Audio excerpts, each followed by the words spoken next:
Ouh. On se détend sur Radio Campus Bordeaux 88.1. Vous êtes toujours à l'écoute de Faut pas chercher midi à 14h et on retrouve nos invités de défi qui sont relaxés et détendus avec cette musique de Didi Dumbo et qui nous viennent nous parler de l'événement Bubble Foot de samedi et puis aussi de leur association défi. Alors un petit détail, on en parlait justement en antenne pour ce qui est de l'événement. Évidemment, si vous voulez vous inscrire pour participer, vous n'êtes pas obligé de constituer d'abord une équipe et de venir avec les gens. Vous pouvez vous inscrire tout seul, c'est bien ça. Exactement. C'est pas une condition obligatoire de faire partie d'une équipe, il n'y a pas de souci. Si l'événement vous dit tout seul, sans équipe, vous venez et puis après on constituera des équipes avec les gens qui ne sont pas déjà en équipe, il n'y a pas de problème. Et c'est vrai que c'est aussi intéressant financièrement, on parlait du tarif tout à l'heure, 12 € quand on n'est pas adhérent, 10 € si on l'est pour participer. Tu me disais Esther que quand on veut faire du bubble foot, parce que ça existe, ça se fait visiblement sur Bordeaux aussi, dans des salles, des choses comme ça, c'est de l'ordre de 18 €, il faut s'inscrire, il faut payer comme ça pour une heure de jeu. Là c'est un temps plus libre et relativement moins cher, donc ça peut être... Il y a plusieurs sociétés qui sont montées sur Bordeaux et qui proposent de jouer entre amis. Et en général, c'est de l'ordre de 18 €. Donc, nous, c'est quand même un tarif qui est beaucoup plus intéressant. Et puis surtout, ça va permettre de découvrir d'autres personnes, de faire un championnat, de faire connaissance et pourquoi pas se faire de nouveaux amis. Bien sûr. Et puis de mélanger aussi les parcours, puisque vous pouvez avoir des participants de l'université Bordeaux-Montaigne ou même qui font pas du tout physique à l'université de Bordeaux. Et c'est le but aussi. C'est d'ailleurs le but, c'est ce qui est recherché vraiment qu'il y ait une diversité d'étudiants et qu'on partage vraiment tous un moment fun ensemble. Et c'est une belle initiative. Et justement, l'association Défi, donc des étudiants de physique, là je vois vous êtes dans le studio, il y a 3 membres, il y a la présidente, ça fait... Et j'ai l'impression en plus que vous êtes loin d'être la totalité de l'association. Comment ça s'organise un petit peu cet asso ? Alors au niveau administratif pur, vraiment pour expliquer, donc on a un bureau, ce qu'on pourrait appeler un bureau restreint. Donc il y a donc la présidente, moi, j'ai un vice-président avec moi et nous avons une secrétaire, une trésorière. Donc ça c'est le bureau. Ensuite on a un conseil d'administration qui est obligatoire quand on est une association, tout simplement pour prendre les décisions importantes. On peut pas être seul maître à bord, on va dire, au niveau du bureau. Donc quand on a des décisions importantes à prendre qui concernent l'association et qui pourraient mettre en péril la vie de l'association ou les finances, etc., on se tourne vers notre conseil d'administration qui est composé d'une dizaine de membres. Donc là, cette année, on est 12, 13, on est peut-être plus. Je crois qu'on est une quinzaine. On est une quinzaine. Ouais. Voilà. Bon, après, c'est 10 minimum. Nous, on essaie, dans la mesure du possible, d'avoir un représentant par parcours dans notre conseil d'administration. Donc, ce que j'entends par là, c'est un licence physique, un licence physique chimie, un master pro, un master recherche, première année, voilà. Ça permet de varier. Voilà, on puisse avoir un retour de tous nos étudiants. Et puis ensuite on a les membres adhérents donc qui profitent tout simplement de ce qu'on peut leur offrir, des événements qu'on peut faire, les bons plans quand on en a, etc. Et donc là on est à peu près 120, quelque chose comme ça, 120, 130, en sachant que l'association est relativement jeune puisqu'on date de 2011. D'accord. 23 septembre 2011 pour être précis, anniversaire de l'association.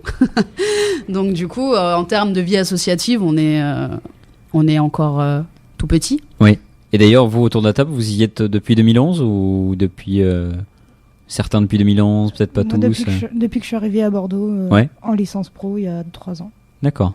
Donc, moi, ça fait déjà 3-4 ans que je suis l'association. J'ai fait 2 ans au sein du conseil d'administration. Ouais. L'année dernière, j'étais vice-présidente. Et donc, cette année, j'ai repris la présidence. Et donc justement, est-ce qu'au niveau des événements, est-ce que vous sentez une modification au niveau de l'administration ? Est-ce que c'est plus facile qu'avant d'organiser des événements comme des matchs bubble foot ou même n'importe quoi auprès est-ce qu'on vous donne plus d'accessibilité ou est-ce que c'est plus fermé ? Comment ça se passe avec la fac ? Alors avec la fac, ça se passe plutôt bien pour l'instant. Ils écoutent tout le temps nos propositions, ce qu'on leur propose. Et après, suivant les événements qu'on fait, alors effectivement, on va avoir plus d'appui quand on fait des événements plus professionnels, par exemple quand on fait des forums des masters ou des choses comme ça. Mais après, dès qu'on essaie de faire dès qu'on valorise le campus, en fait, on est très suivi et c'est bien aussi pour le bubble foot. On n'a eu aucun souci avec la FSDE ou des choses comme ça. c'est vraiment non, on est bien suivi et ils sont c'est soutenu. Ouais, voilà. en fait, il y a deux distinctions. On peut faire deux distinctions. On a des appuis importants de notre UF, donc de notre unité de formation de physique, qui eux vont vraiment plus soutenir des événements qui vont être professionnels. Donc comme le disait Florestan, Forum des Masters, journée de professionnalisation, une conférence, puisque ça fait maintenant 2 ans qu'on fait des conférences. Donc ça va vraiment être soutenu. Donc quand je dis soutien, ça peut être matériel, ça peut être financier, ils vont être là. Et on a de l'autre côté la FSDE qui, elle, est vraiment là pour solliciter l'interaction entre les étudiants du campus. Donc qui va favoriser des événements type bubble foot ou des événements sportifs ou en tout cas des événements qui vont toucher le maximum d'étudiants possible. Voilà, que ce soit des événements à spectre large sur le campus qui puissent intéresser tout le monde et solliciter tout le monde. Mais franchement, je trouve qu'on est vraiment bien aidés. Enfin, on n'a vraiment pas à se plaindre. On a une super FSDE et un super UF qui nous aide vraiment bien. Et si je comprends bien, tu parlais d'un spectre large, ça vous connaît Défi, puisque vous proposez à la fois des événements donc plutôt sportifs ou plutôt divertissants ou des choses comme ça, et des événements plus professionnels, comme tu disais Florestan, centrés autour de conférences, de choses comme ça, je suppose. Comment ça, quel genre d'événements plus sérieux entre guillemets il peut y avoir? Alors des événements plus sérieux, on en a eu un déjà en novembre, c'était le Forum des Masters où on présentait donc tous les masters de physique qui sont à l'université de Bordeaux. Donc sur un temps de midi en fait, de 1h à 15h, tous les forums et tous les masters étaient présentés au forum et on pouvait discuter du coup avec des étudiants de ces masters, dirigés surtout vers les licences, donc qui ont pu venir voir, et on a eu, je crois, on a rempli l'amphi. Ouais, on était plus de 120 à un moment, on a compté. C'est l'occasion de vulgariser aussi, je suppose, un petit peu pour. Puis on avait des anciens qui étaient là aussi. Voilà, on avait des anciens aussi qui étaient venus pour présenter du coup eux ce qu'avaient fait après le master. Donc quels étaient les débouchés d'après ces masters. Et donc voilà, c'était vraiment pas mal. Ensuite, on a des journées de professionnalisation. Donc aussi sur une journée, on va rencontrer des professionnels, donc qui viennent du nucléaire, des lasers ou d'autres domaines, qui vont venir présenter leur métier aussi. Comme ça, on a encore une autre interaction. Ça peut être intéressant pour les licences pour voir qu'est-ce qu'ils veulent faire, et pour les masters pour savoir, l'orientation.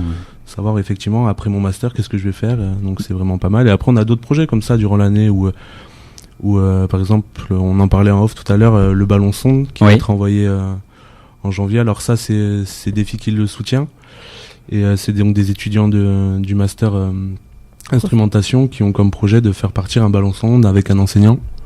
D'accord. Donc voilà, c'est un enseignant dans le ballon, non? Est-ce que ça consiste en... Non, en fait, c'est un ballon qui va partir dans l'atmosphère avec des capteurs de mesure, et qui va servir à faire des relevés pour je sais plus quel laboratoire qui soutient ce projet. Et donc voilà, l'idée c'est les étudiants qui vont concevoir la structure qui va renfermer les capteurs, qui va le rattacher au ballon, vérifier que le tout est assez robuste, assez léger pour permettre au ballon de s'envoler. Et voilà, ils ont plusieurs mois pour mener ce projet à terme.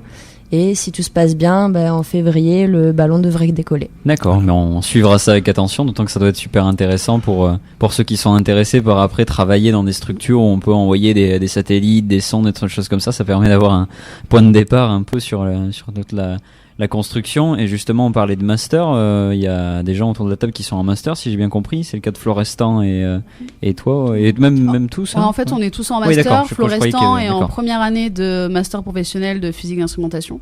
Donc, le long nom exact du master. Et Esther, Catherine et moi, nous sommes en deuxième année. D'accord, c'est juste des parcours différents. Voilà. J'avais mal compris. Et du coup, on peut avoir vos sujets, parce que c'est toujours intéressant. Si vous pouviez me résumer en quelques phrases parce que vous avez un mémoire à rendre ou un travail spécifique à faire au sein de ces masters, je suppose. Voilà. Si vous pouvez me résumer ça, un petit peu comme la thèse en 120 secondes. Que ce soit en M1 ou en M2 dans le parcours instrumentation physique, on a des projets instrumentaux à gérer. Donc on se répartit par groupe de 4-5. En général, c'est 2 M2 et 2 ou 3 M1. Voilà, on choisit notre sujet. Il y a plusieurs sujets qui nous sont proposés au début d'année par l'équipe pédagogique. D'accord. Et donc vous choisissez parmi ce choix-là. On choisit, on se répartit en groupe, et on a à peu près 6 mois pour mener le projet à terme. Donc du coup, c'est beaucoup axé sur l'instrumentation, un petit peu de programmation, les capteurs, voilà, ce genre de choses. Moi, par exemple, l'année dernière, je travaillais sur un spectromètre qui était cassé dans un laboratoire. Et du coup, il fallait remplacer la barrette CCD et la réétalonner pour faire refonctionner le spectromètre. Ça m'a l'air tout à fait clair. Voilà. Non, mais c'était vrai, il y avait vraiment un spectromètre qui était cassé. Ouais, il y donc, avait vraiment un spectromètre cassé. Donc c'est hyper concret du coup. C'est pas une situation, on imagine. Non. D'accord, c'est vraiment du coup très on concret. travaille dans les laboratoires. D'accord. Moi cette année je travaille au LOMA, donc le laboratoire dont des matières d'Aquitaine. Mon projet il est là-bas. Et voilà, c'est vraiment, on est avec un chercheur ou deux chercheurs et on travaille sur un sujet de recherche avec eux pendant tout le M1 et tout le M2 sur ces projets. Catherine, en général, on gère le projet du début jusqu'à la fin en faisant un inventaire du matériel, ce qu'on a besoin de commander, tout ça, pour avoir 6 mois pour le terminer. C'est génial parce que je suppose en plus que ça vous forme vraiment pour après travailler dans des laboratoires, ça doit être assez... Ouais, ça nous permet un peu de toucher à tout et d'avoir une idée de voilà, si on prend un projet, qu'est-ce qu'il faut faire, qu'est-ce qu'on va être amené à gérer en termes vraiment instrumental et scientifiques, donc c'est vraiment intéressant. Même sur le côté humain, tout ce qui est gestion de l'équipe, management, c'est énorme les compétences que ça peut nous apporter. Ouais. Alors en M1, c'est vrai qu'on se positionne plutôt comme... assistant, on laisse un peu les deuxièmes années faire, puisqu'a priori ils ont déjà fait ça l'année d'avant. Et du coup, en deuxième année, c'est à nous de gérer les choses. La roue tourne, comme dit Cynthia, et c'est à nous de manager le groupe, de voir où sont les difficultés, de faire avancer le projet. Et du coup, vous arrivez avec un travail qui est quand même relativement important. Vous arrivez à trouver 2 minutes pour vous occuper du fonctionnement de Défi. Comment on arrive à gérer ça, le temps d'études et on regardait tous le temps d'études et le temps d'assaut, et notamment pour la présidente, oui, par exemple. On décale un peu plus tous les soirs, le moment où on va dormir, et puis on se lève un peu plus tôt le matin. Non, mais après, c'est vrai que au niveau scolaire, on a beaucoup de choses à faire, mais il y a toujours un moment où on va trouver 1 heure ou 2, c'est principalement, on va dire, entre midi et 2, en fait. C'est-à-dire que, globalement, je fais des journées de 8h, 18h, j'ai pas de pause, globalement, en général. Donc, soit on va faire des réunions entre nous pour avancer sur un projet ou pour faire l'état des lieux, voilà, où on en est, est-ce que tout se passe bien, etc. Ou alors, je vais m'isoler, travailler sur l'ordinateur pour avancer sur un dossier à monter. Autour d'un sandwich pour voilà, pouvoir exactement. tenir la repas très sain, tout ça. tout ça. Je connais ça. C'est un peu votre faut pas chercher midi à 14h, mais de préparation de l'assaut. On peut rappeler donc l'événement du Bubble Foot, c'est samedi au COSEC. Samedi 10 décembre. Ouais. Samedi 10 décembre, voilà, qui vient. Au COSEC, ça commencera à quelle heure à peu 14h. Ça commence à 14h, oui. 14h, et puis donc vous pouvez encore vous inscrire pour participer même et jouer, tester ces espèces de bulles pour essayer de gagner l'un des matchs du tournoi. Et pour ça, c'est donc 12 € si vous n'êtes pas adhérent, 10 € si vous l'êtes, et ça se passe au bâtiment d'accueil, le bâtiment A1 de l'université de Bordeaux, premier étage, d'ailleurs, tu fais bien de le dire. Ça se passe au premier étage. Et on pourra vous retrouver aussi pour d'autres événements à venir, ce dont tu parlais certains. Le week-end ski, arriver, donc le dernier week-end de janvier. Donc si je me trompe pas, c'est du 27 au 29 janvier. Qui se déroulera à Axe-3 Domaines, mais on va bientôt mettre un événement sur notre page Facebook d'ailleurs. Et puis. Et oui, on peut le dire, vous avez une page Facebook Défi. Défi, donc DEPHY. D'accord. Bordeaux. Voilà. À chercher. Et on a. un compte Snapchat qu'on a créé cette année. Ouh, ça se présent sur les réseaux sociaux. Snapper nos événements. c'est très hype, ça, c'est très bien. Voilà, on surfe sur la vidéo Snapchat. C'est pratique pour communiquer, promouvoir, et puis ça permet toujours d'avoir un souvenir des événements qu'on a fait. Et ça, les gens ils apprécient aussi, et du coup ça permet de mettre aussi des petits diaporamas des événements. D'accord. Qu'on a fait, donc ça permet de leur avoir des souvenirs après les événements, et ça permet aussi de teaser effectivement ce qu'on fera et tout ce qu'on a prévu. Du coup, c'est Défi Bordeaux, donc DEPHY pareil, et BDX. D'accord. Voilà. Et puis pour ceux qui n'ont pas forcément l'occasion de venir, et puis comme ça ils peuvent voir les photos de vos événements, comme ça après ils peuvent pas, ils vont se dire mais c'est génial, il faut que j'aille aux événements de Défi. Mais merci de nous avoir rejoints dans ce studio, et puis peut-être à bientôt pour parler d'autres événements à venir. Avec plaisir.